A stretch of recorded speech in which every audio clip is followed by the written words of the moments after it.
Okay, सो ये क्या है? मोमेंटम। मोमेंटम के लिए क्या बोला गया है? The product of mass and velocity is called as momentum. ठीक है, देखो ध्यान से सिंपल सी बात समझना। मैंने क्या बोला? जिसका मास ज्यादा, अगर मान के चलो दो ऑब्जेक्ट है, दोनों की वेलोसिटी सेम है, मास अलग अलग है, तो जिसका मास ज्यादा उसका मोमेंटम ज्यादा, जिसका मास कम उसका मोमेंटम कम। ठीक है ना? मतलब आपको ये क्लियर हो जाना चाहिए कि मोमेंटम की फीलिंग किस बात से आ रही है आपको, कहीं ना कहीं इनर्शिया से रिलेट हो रहा है ये बात। ठीक है ना? इतना क्लियर है?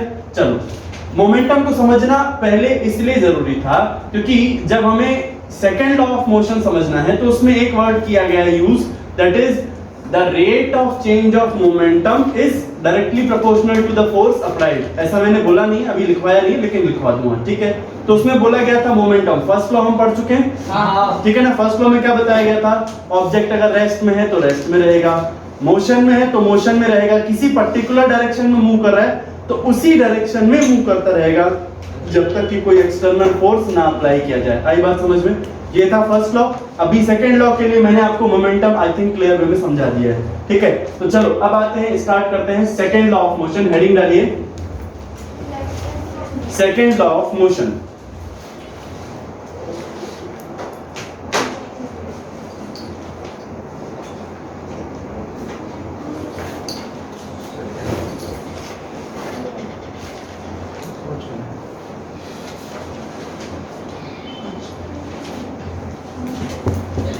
गिरना मत, पहले ही बोला मैंने, मार दूंगा।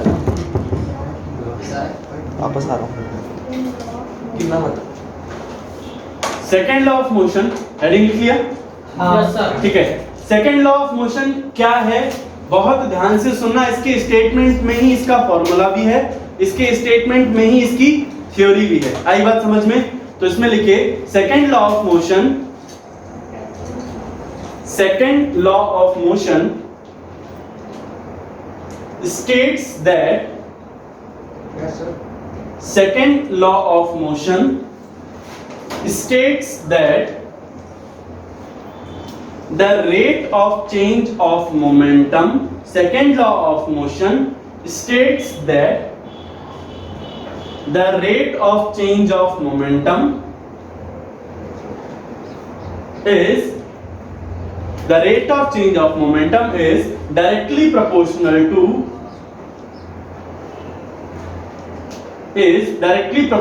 to force applied।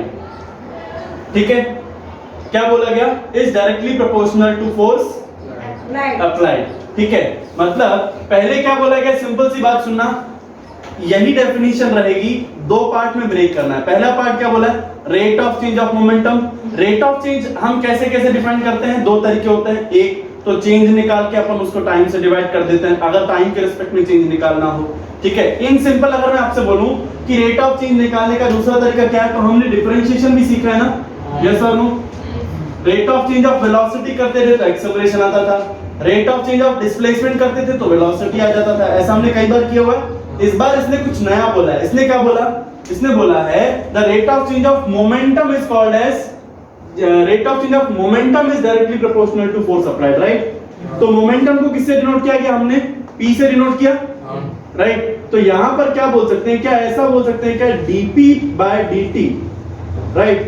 means the rate of change of momentum with respect to time is directly proportional to the force applied। ऐसे ही बोला। तो ये हो गया rate of change of momentum. अब इसको डायरेक्टली प्रोपोर्शनल करना है किसके? टाइम, फोर्स अप्लाइड के। टाइम नहीं, फोर्स अप्लाइड के। किसके डायरेक्टली प्रोपोर्शनल करना है?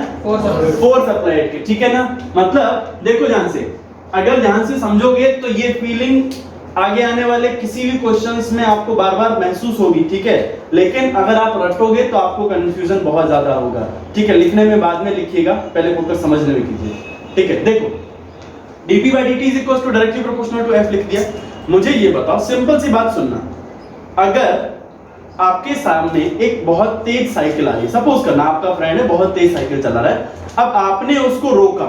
सिंपल सी बात बताना, जब जो सामने वाला है अगर बहुत तेज साइकिल चला रहा है, ठीक है ना, तो उसको एकदम तुरंत रोकना है। तो ऑब्वियस सी बात है, जब आप तुरंत रोकोगे तो आपको बहुत ज्यादा फोर्स का सामना करना पड़ेगा। हाँ। ठीक है, अब सपोज करना अगर आपका दोस्त साइकिल से आ रहा है, ठीक है, अब आपने उसको रोका तो सही, लेकिन वो भले ही कितनी भी तेज आ रहा हो, लेकिन हमने उसको रोका और रोकने के लिए वो तुरंत नहीं रोका, उसको रोकते रोकते 2-3 सेकंड तक उसको लेके गए, या फिर आगे पीछे नहीं लेके गए, बट एटलीस्ट 2-3 सेकंड मैंने लगाया उसको रोकने के लिए। तो मुझे ये बताओ उसका जो मोमेंटम था वो तो पहले जैसा ही था दोनों केसेस में, लेकिन पहले केस में क्या था, हमने उसको सडन रोका। जब सडन रोका तो उसके मोमेंटम में सडन चेंज होना पड़ेगा, उसके मोमेंटम में सडन चेंज करना पड़ेगा, ऑब्वियस सी बात है। और जब वो बिल्कुल उसी मोमेंटम के साथ उसी स्पीड के साथ आ रहा था, हमने उसको टाइम दिया, मतलब रोकने में टाइम दिया, ऑब्वियस सी बात है वो फोर्स कम लाता है। क्यों? क्योंकि उसका मोमेंटम धीरे धीरे कम होगा। आई बात समझ में? कोई दिक्कत? सडन बताना, अगर तुम बहुत तेज चल रहे हो और सडन तुम रुक जाओ तो क्या एकदम से मुंह भर के गिर जाओगे? ऑब्वियस सी बात है आप गिर जाओगे, रुकोगे नहीं। रुक सकते हो क्या?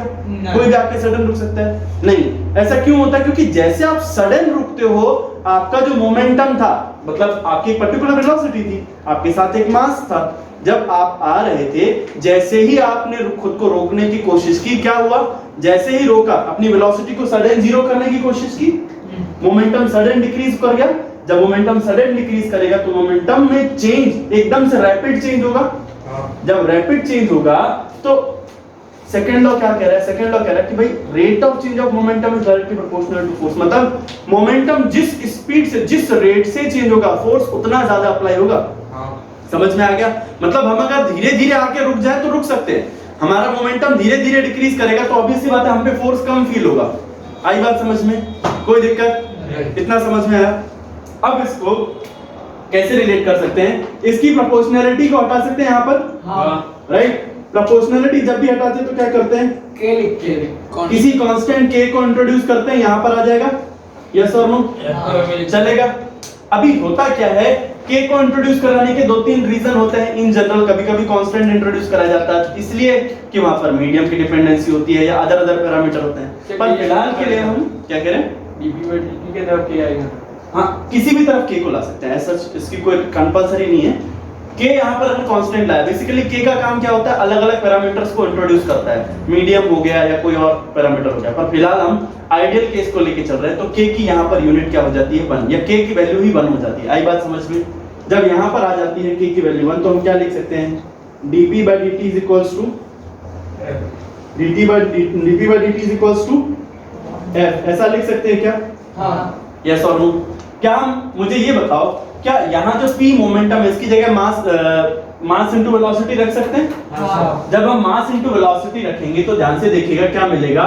यहाँ पर क्या दिख रहा है? dp d/dt तो एज इट इज, मोमेंटम की जगह क्या रखा जाएगा? मोमेंटम की जगह रखा जाएगा मास इनटू वेलोसिटी। आई बात समझ में? ठीक है ना? तो अब देखो ध्यान से क्या होगा, मुझे ये बताओ। अब आप में से कुछ लोगों को कांस्टेंट को 1 कर दिया गया। 1 करने का रीजन ये है, पहली बात हमने अदर पैरामीटर को कंसीडर नहीं किया, दूसरी बात कि यहाँ पर यूनिट जिसको हम बोलते हैं ना, unit and dimension, LHS side और RHS साइड की यूनिट एंड डायमेंशन भी मैच कर रही है। मतलब मोमेंटम अपॉन टाइम भी फोर्स होता है और फोर्स की यूनिट भी फोर्स की होती है। ठीक है ना? तो देखो ध्यान से, अभी देखो यहाँ पर 2 चीजें मल्टीप्लाई हो रही हैं, राइट? जब 2 चीजें मल्टीप्लाई होती है, मास के साथ वेक्टर नहीं होगा, सॉरी फॉर दैट, ठीक है, मास स्केलर क्वांटिटी है।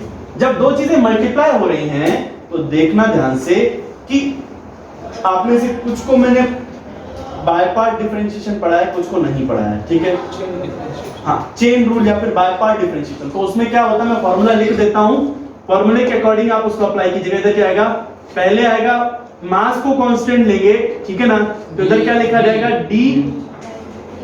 dv/dt प्लस में क्या आएगा? इस बार हम वेलोसिटी को कांस्टेंट लेंगे, d/dt ऑफ मास। आई बात समझ में? कोई दिक्कत? और यहाँ पर क्या लिख दिया जाएगा? Is equals to force. आई बात समझ में? ठीक है? इसका मतलब ये है कि किसी भी बॉडी में, अगर किसी भी बॉडी में, मूविंग बॉडी में अगर मास में चेंज होगा तो भी उसमें फोर्स लग रहा होगा। ठीक है? अगर मास में चेंज होगा तो भी फोर्स लग रहा होगा, या फिर किसी मास में उसकी वेलोसिटी में चेंज हो जाए या वेलोसिटी में चेंज किया जाए तो भी फोर्स एक्सर्ट होगा। आई बात समझ में? कोई दिक्कत। बट अगर मान के चलो किसी कंडीशन में, इन जनरल मास वेरी नहीं करता है, 90% केसेस में मास वेरी नहीं करता है। किसी कोइंसिडेंटली किसी केस में किसी क्वेश्चन में पर्टिकुलरली मास वेरिएबल कर दे, वो एक अलग बात है, हम अलग तरीके से हैंडल करेंगे। कहने का मतलब मास अगर कांस्टेंट है तो उसके केस में मास कभी चेंज होगा क्या? नहीं, मास चेंज होगा नहीं, तो कांस्टेंट का डिफरेंशिएशन क्या होता है? जीरो। जीरो। तो पार्ट अगर मास कांस्टेंट हो जाए, इफ m इज कांस्टेंट, क्या होगा? ये dm/dt जीरो हो जाएगा। हाँ, तो फोर्स जो होगा वो किसके बराबर हो जाएगा? m into dv/dt। आई बात समझ में? अब मुझे ये बताओ कि वेलोसिटी का डिफरेंशिएशन आ रहा है ना, वेलोसिटी का डिफरेंशिएशन किसके बराबर होता है? एक्सेलरेशन के बराबर होता है। तो बिल्कुल हम आसानी से क्या ऐसा लिख सकते हैं, क्या हम ऐसा लिख सकते हैं कि मास इनटू एक्सेलरेशन, यस और नो, ऐसा लिख सकते हैं? कोई दिक्कत? So this is known as second law of motion, this is known as second law of motion. Actual statement ये है सेकंड लॉ ऑफ मोशन का, ये कंक्लूजन, ये फॉर्मूला है जो हम अक्सर कई बार क्वेश्चंस में यूज करेंगे, ठीक है ना? तो फॉर्मूला क्या है? Rate of change of momentum is directly proportional to the force applied. आई बात समझ में?